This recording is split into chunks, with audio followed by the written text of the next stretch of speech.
जय शिवराय शेतकरी मित्रांनो. प्रधानमंत्री आवास योजनेअंतर्गत जर आपण घरकुल योजनेचा लाभ घेत असाल तर आज एक महत्त्वाचे असे दोन शासन निर्णय आलेले आहेत आणि या शासन निर्णयाअंतर्गत जे घरकुल धारक आहेत या घरकुल धारकांना निधी वितरित करण्यात येणार आहे. आता या दोन शासन निर्णयामध्ये कोणकोणत्या घरकुल धारकांना हा मदत निधी दिला जाणार आहे त्याबद्दलची सविस्तर माहिती आपल्याला या व्हिडिओमधून घ्यायची. म्हणजे तुम्ही यामध्ये बसता का नाही हे तुमच्या लक्षात येईल आणि हा जो काही आलेला निधी आहे तो तुम्हाला मिळणार का नाही या सगळ्या गोष्टी तुमच्या लक्षात येणार आहेत. कारण दोन शासन निर्णय आहेत त्यामुळे सविस्तर शेवटपर्यंत बघा. आणि तुम्ही जर आपल्या चॅनलवर नवीन असाल तर चॅनलला सबस्क्राईब करा. कारण आपण जे काही ग्रामीण भागातील शेतकरी असतील, ग्रामीण भागातील नागरिक असतील, अशा नागरिकांसाठी ज्या काही शासनाच्या योजना असतात त्या योजनांबद्दलची सविस्तर माहिती आपल्या या चॅनलच्या माध्यमातून देत असतो.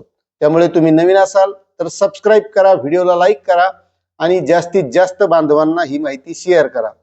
आता एक महत्त्वाचा मुद्दा लक्षात घ्या. केंद्र सरकारने ही योजना आणलेली आहे आणि या योजनेच्या माध्यमातून एकही माणूस बेघर राहिला नाही पाहिजे असा या योजनेचा उद्देश आहे. ही योजना केंद्र सरकारकडून राबवली जाते आणि त्या योजनेचं नाव आपल्याला माहितच आहे, आपण घरकुल म्हणतो, पण या योजनेचं नाव आहे प्रधानमंत्री आवास योजना ग्रामीण टप्पा 2. आणि या योजनेअंतर्गत राज्य शासनाकडून सुद्धा या घरकुल धारकांना राज्याचा सुद्धा काही हिस्सा दिला जातो. आता त्याबद्दल आपण सविस्तर बघणारच आहोत, मात्र तुम्हाला दोन्ही शासन निर्णय बघणं गरजेचं आहे. तर चला आपण शासन निर्णय बघूया. तर हे बघा मित्रांनो, हा आहे पहिला शासन निर्णय 24 फेब्रुवारी 2026 रोजी निर्गमित झालेला आणि या शासन निर्णयाअंतर्गत 70 कोटी रुपये निधी वितरित केल्या जाणार आहे. आता कोणाला होणार आहे हे सगळं आपण आता टप्प्याटप्प्यानं पुढं बघणार आहेत.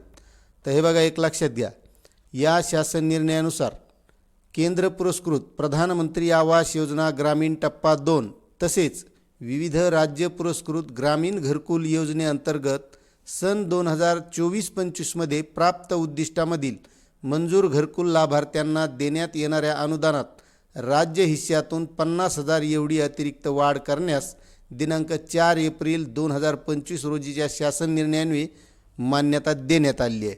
आता त्यानुसार इकडे बघा, आता आपण सविस्तर शासन निर्णय बघूया.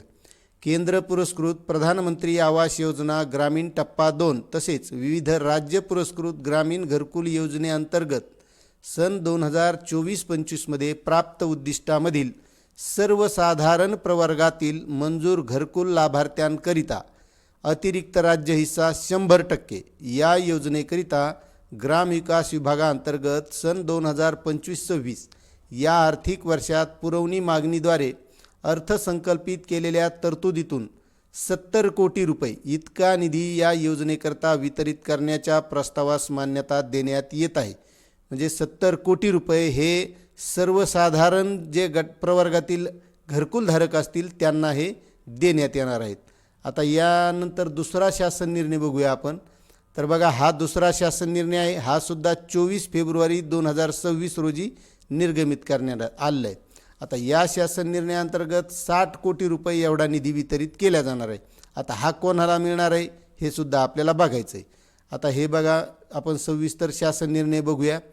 केंद्र पुरस्कृत प्रधानमंत्री आवास योजना ग्रामीण टप्पा 2 तसेच विविध राज्य पुरस्कृत ग्रामीण घरकुल योजनेअंतर्गत सन 2024-25 मध्ये प्राप्त उद्दिष्टामधील अनुसूचित जमाती, हे लक्षात घ्या, अनुसूचित जमाती प्रवर्गातील मंजूर घरकुल लाभार्थ्यांकरिता अतिरिक्त राज्य हिस्सा 100% या योजनेकरिता आदिवासी विकास विभागाअंतर्गत सन 2025-26 या आर्थिक वर्षात पुरवणी मागणीद्वारे अर्थसंकल्पित केलेल्या तरतुदीतून एकूण रुपये 60 कोटी इतका निधी वितरित करण्यास मान्यता देण्यात येत आहे. म्हणजे 100% निधी हा 60 कोटी रुपये एवढा वितरित केला जाणार आहे.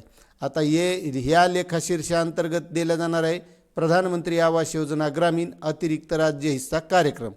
आता मित्रांनो, तुम्हाला या अगोदरचे हप्ते मिळालेले आहेत का नाही हे नक्कीच कमेंट करा आणि तुम्हाला हे दोन्ही शासन निर्णय कसे वाटले हे सुद्धा कमेंट करायला विसरू नका. आणि या व्यतिरिक्त तुम्हाला आणखी कोणती माहिती हवी आहे ते सुद्धा नक्कीच कमेंट करा. चॅनलवर नवीन असाल तर सबस्क्राईब करा, व्हिडिओला लाईक करा आणि जास्तीत जास्त बांधवांना शेअर करा. धन्यवाद.